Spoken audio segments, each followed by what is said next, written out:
Hello everybody, Jack the Jobber back once again. Time to do some end of year awards, I thought. The Jobskis, if you want to call them the Jobskis. Wrestling sounds a bit wrestly. I was going to call them the Jobbies, but then my Scottish friends told me, don't do that, mate. So yeah, the Jobskis, I think that makes more sense. For every category, I'll give my Patreon's pick, kind of the Jack the Jobber community pick, if you will. Then I'll give my own pick. Sometimes those picks are the same. Sometimes, they differ. Wasting little time, kicking things straight off with, let's start with most underrated. The Patreon went for a variety of people, all tied on the same number of votes. So I'll mention some of those. We had Willow Nightingale, Carmelo Hayes, Grayson Waller, Wheeler Yuta, and Speedball Mike Bailey, all on the same number of votes for most underrated. Great picks, all of them, for differing reasons, I suppose you could say. But my pick's actually going to be with somebody who just only got one vote from my Patreon, and they didn't include their username, so I can't even shout them out. I don't even know who agreed with me. And that wrestler, for me, is WWE's Lyra Valkyria, formerly, of course, of NXT, now very much on the main roster. I think she's brilliant. I don't agree necessarily with the way she's been booked at certain stages of 2025. You could argue she looked a bit like too nice a babyface, a bit too weak in certain character moments over the course of the year.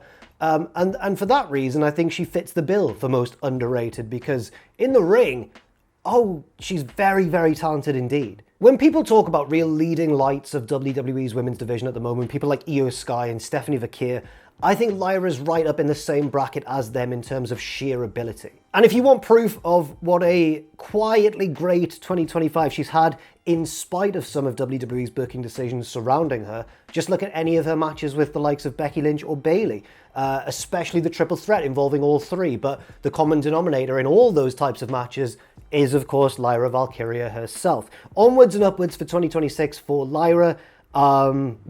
I hope she continues to soar, because she's a bird person.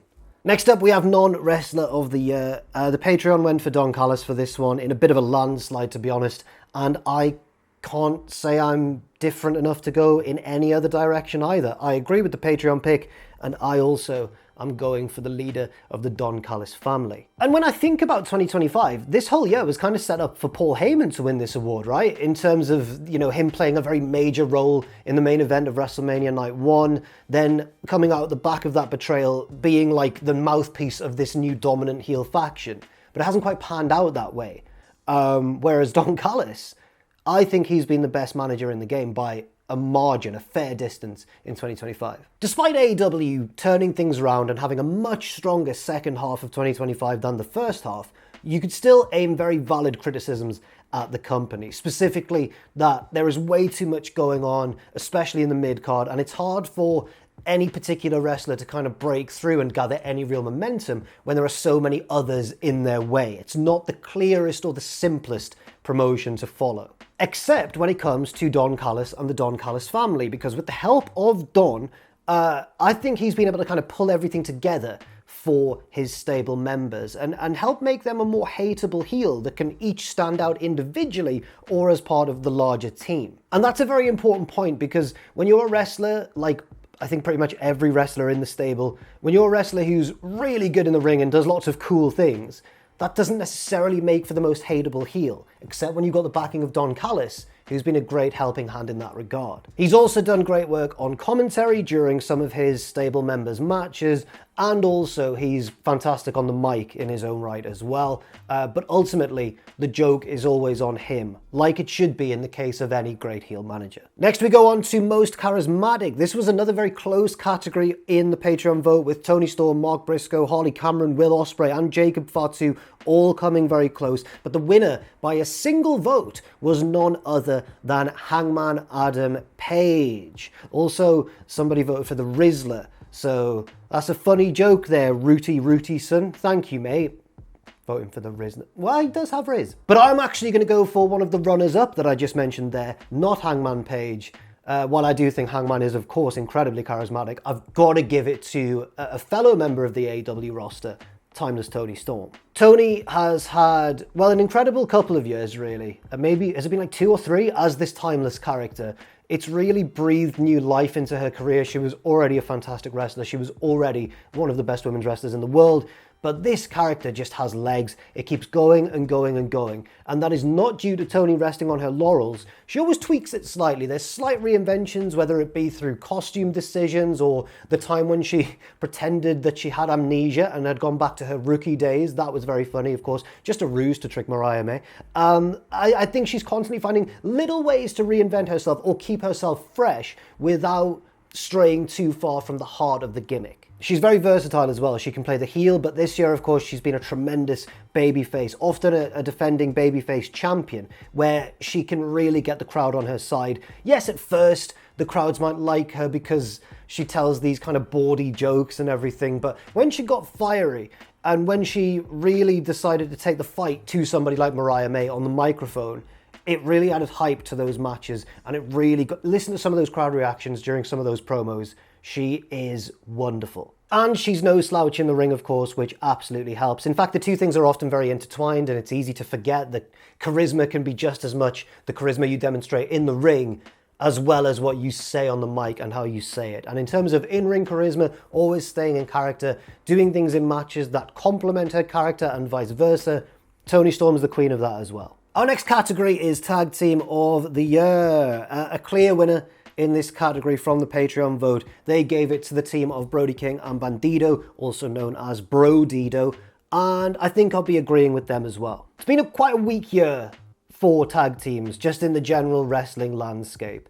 FTR had a decent year. The Young Bucks always kind of deliver in terms of fireworks, but they had some horrendous bookings surrounding their storylines this year as well. In WWE, Triple H is barely disguising the fact that he doesn't particularly seem to care about tag team wrestling, and elsewhere in the world, in a lot of the bigger promotions, the focus is quite heavily, naturally, on singles wrestling anyway, especially in places like New Japan, CMLL, Stardom, etc. There are tag team divisions, there is tag team wrestling, but most of the time in their big shows is dedicated to singles action. But Brodido have been quite an example of a tag team kind of thrown together, a bit of an odd pairing, just being undeniable due to how exciting they are to watch. Both men, of course, are fantastic singles wrestlers as well, both fantastic talents in their own right, but when paired together, there was just a kind of magic. I saw them live at Forbidden Door in London,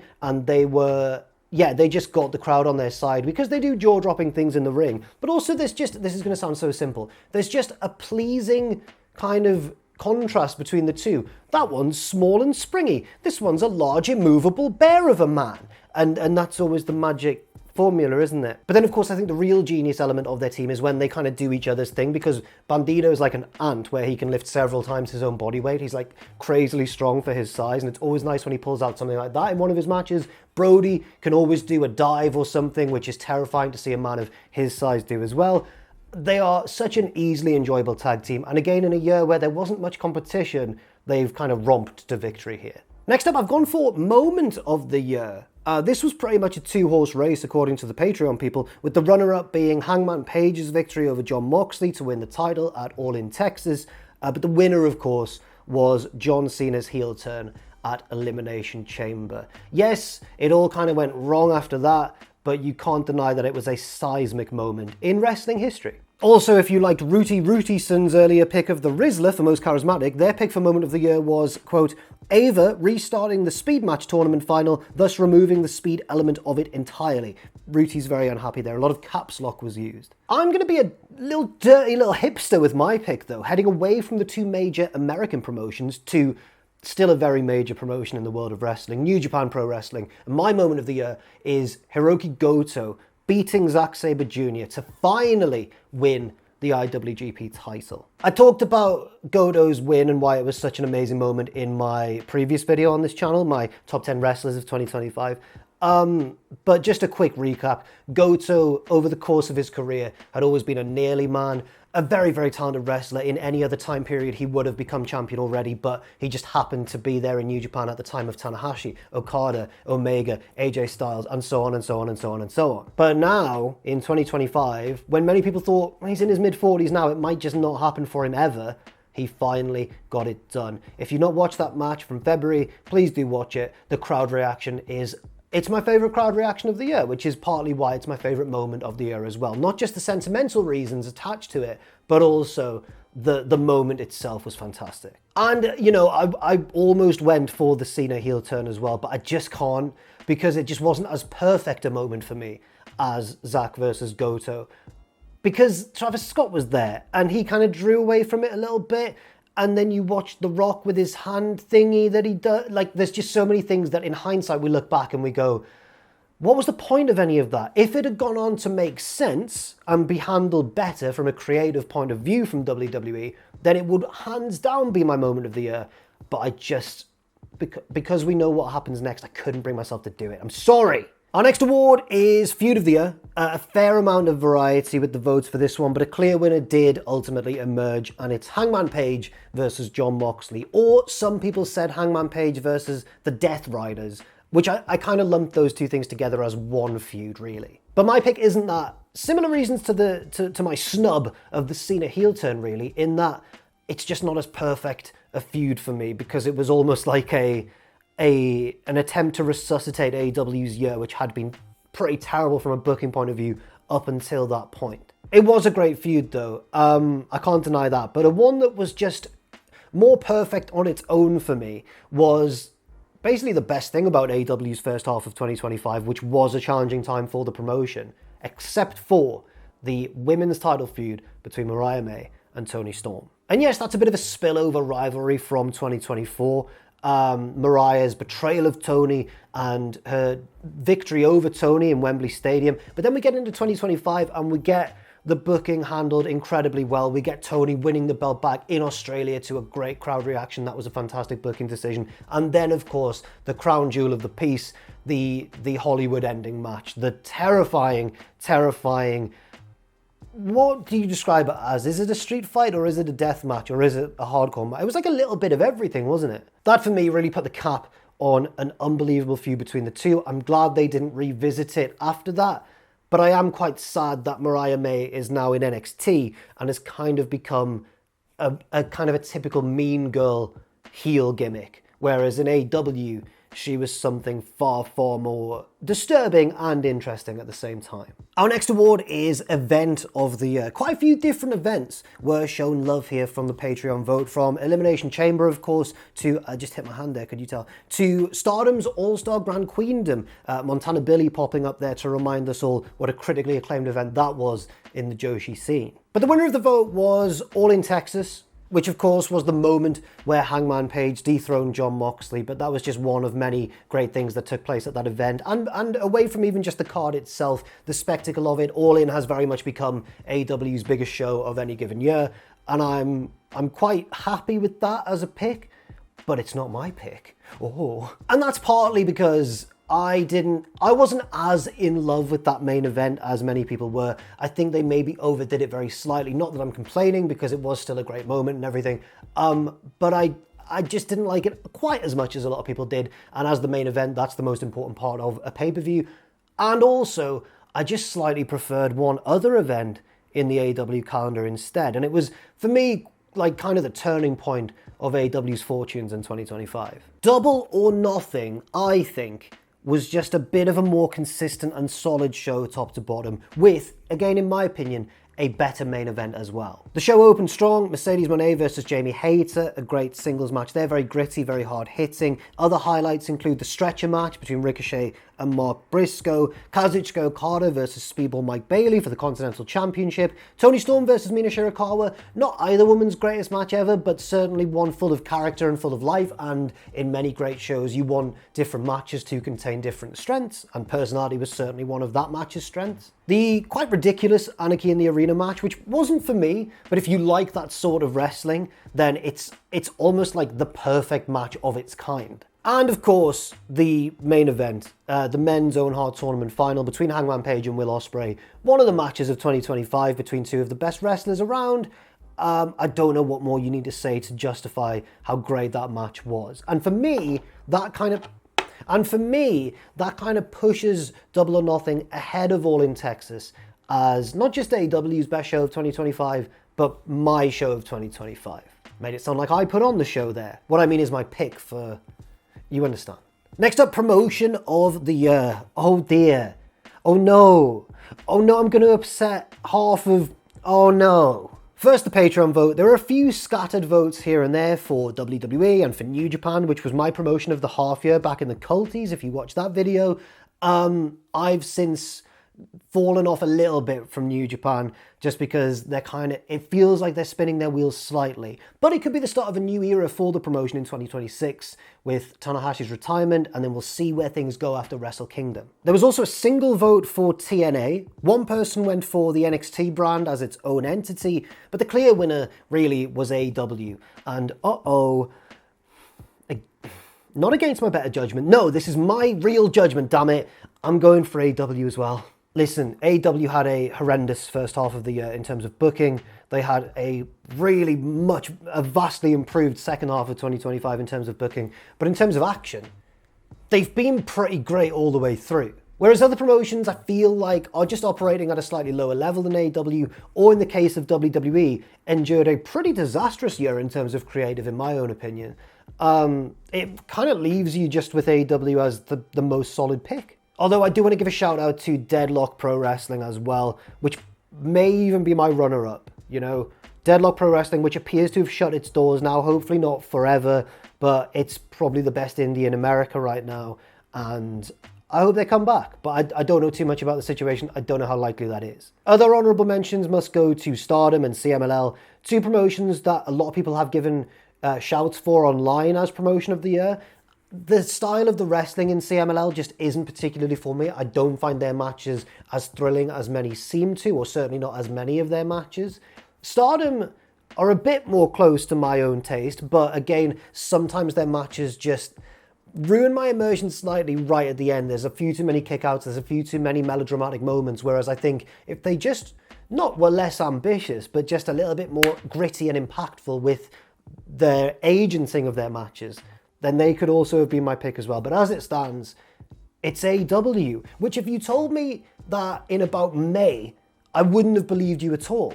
Okay, the big boy awards left to go. First of all, Wrestler of the Year. A lot of people got shown love from the Patreon for this one, from Io Sky to Konosuke Takeshita, Stephanie Vaquia, Kyle Fletcher, Bandido, John Moxley, John Cena got a couple of votes as well. I guess the booking wasn't his fault this year, but, you know, in ring, there were a few highlights. But the clear winner was Hangman Adam Page, and that's my pick too. I talked about it in my last video in more detail, but basically Hangman this year has been such a great marriage between in-ring thrills and very, very solid emotive character work as well, and is now pretty much undisputedly the main character of AEW too. Don't know what else to say really, it's all in that last video. I'm just a big shameless mark for our anxious millennial cowboy, Hangman Adam Page. And finally, match of the year. Now, I'll give you the Patreon's vote first. The winner, not by a clear margin, but I'll say like a fairly comfortable one, was the WrestleMania match, the triple threat between Io Sky, Rhea Ripley, and Bianca Belair. A wonderful match indeed. Certainly one of the matches of the year in my opinion, but I can't give you my pick right now because the next video on this channel, which I'll hopefully get done before the end of the year, is gonna be the 50 best matches of 2025. Oh God. And honestly, I think that I'll try and get that out after World's End, because who knows, there's a chance that at World's End, there could be some matches that chart in my top 50. I also wanted to do it before Stardom's last show of the year, but by the time that's over, it'll probably be 2026 by the time I'd have got the video out then, and I really want to get it out while it's still 2025, just for engagement and stuff, which means that yes, there will still be matches that take place in the few days after the video goes out, but I'll leave like, if there is a match that really like storms into the top 50 and it would radically change the order, I'll leave like a pinned comment under the video or something. So that video is something to look forward to anyway, but I hope you've enjoyed this one. My picks and my Patreon's picks as well. Thank you very much to the Patreon people, as always, for the end of year awards. That has been the Job Skis, and I hope you all have a wonderful festive period and a lovely new year too. I'll be back before the end of the year with that 50 greatest matches video. Wish me luck, and I'll see you very soon.